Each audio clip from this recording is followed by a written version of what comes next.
Thanks. Thank you. This first slide is an image most of you are familiar with. It's the contemporary British housing estate. It's quite a bland place, uniform, and they're the same wherever you go in the country.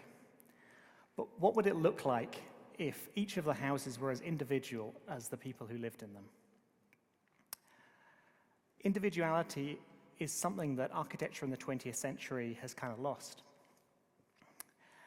And the individual became subsumed into the whole and anonymized.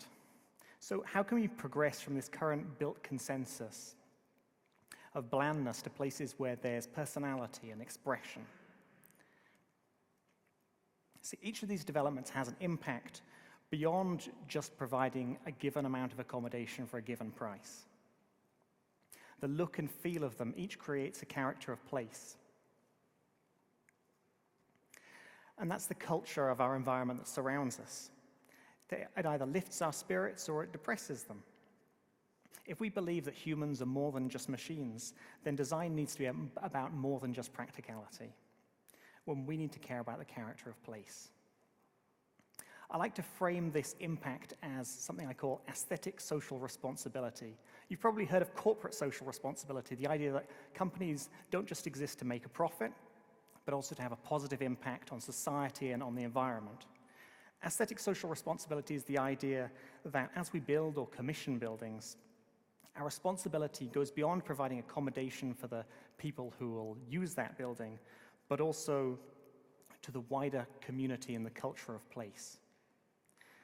And that's what makes our cities, that's what makes our beautiful or alternatively awful cities, such as Edinburgh. And ultimately that has a knock-on impact on our relationships as they're lived out in those places, and our identity as we see it reflected in the places that we live or work. The city of Edinburgh is outstanding not because of 1 or 10 celebrity buildings, but because of the everyday grain of all of the buildings. That's what makes this place. You could call that the civic role of private property. And that's a challenge to all of us, whether you're putting up a garden fence or replacing your windows. Are you just thinking about the practicality and the price, or are you thinking about the aesthetic impact of that? If you're commissioning a building or an extension for yourself or for your church or other organization, are you just thinking about the budget and the accommodation, or are you considering its place-making cultural role? Because it surely has one, whatever you build. What you build plays a contribution in your community. We tend to think of aesthetics as being an unnecessary luxury. And in a materialistic worldview, that's entirely true, because in that worldview, all that matters is practicality and money. But I believe that humans are more than just machines, and that's why place, atmosphere, is important.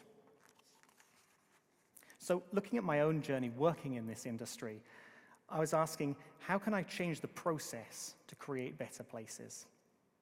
First, looking at those two first slides, the Barratt estate is in the private sector, and the council estate is in the public sector.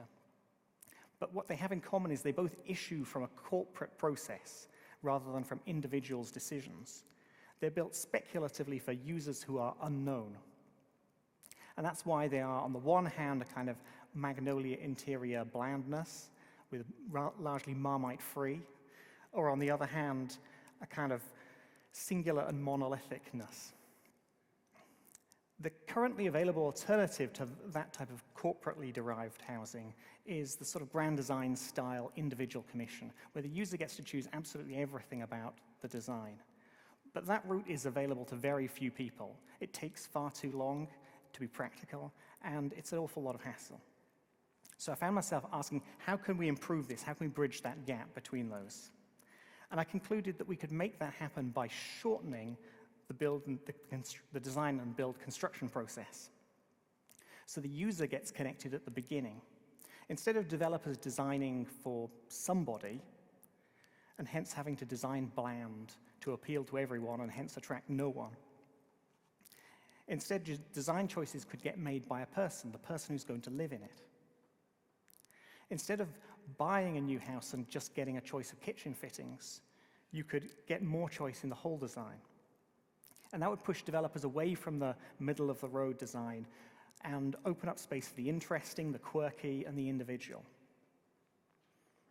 By shortening that design process, the design comes from human decisions rather than corporate decisions.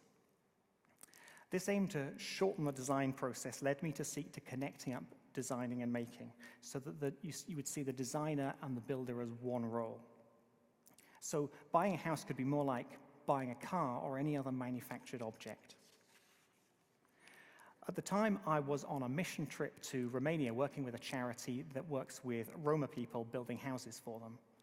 And I realized we could connect these two up, business and mission, and set up a timber frame manufacturing company in Romania, building houses to export to the UK, so that the people whom the charity had helped build houses for and taught construction skills in the process could connect with a commercial enterprise alongside that and use those skills to create jobs and economic development in Romania.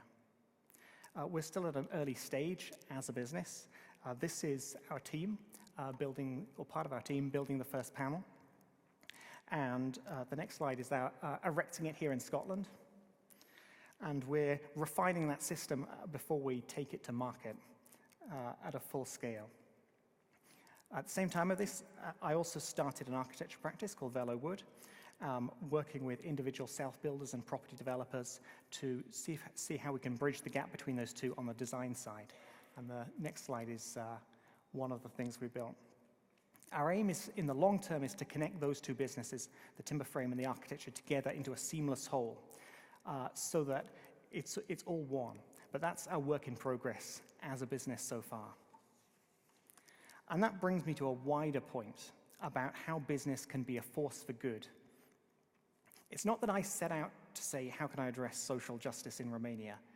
I set out saying, how can I make better houses? Because houses is my area. That's my passion, and you'll have your individual area that you're called to too. Having a justice impact was simply a part of that. It was a product of values. It was intrinsic rather than being an ethical bolt-on.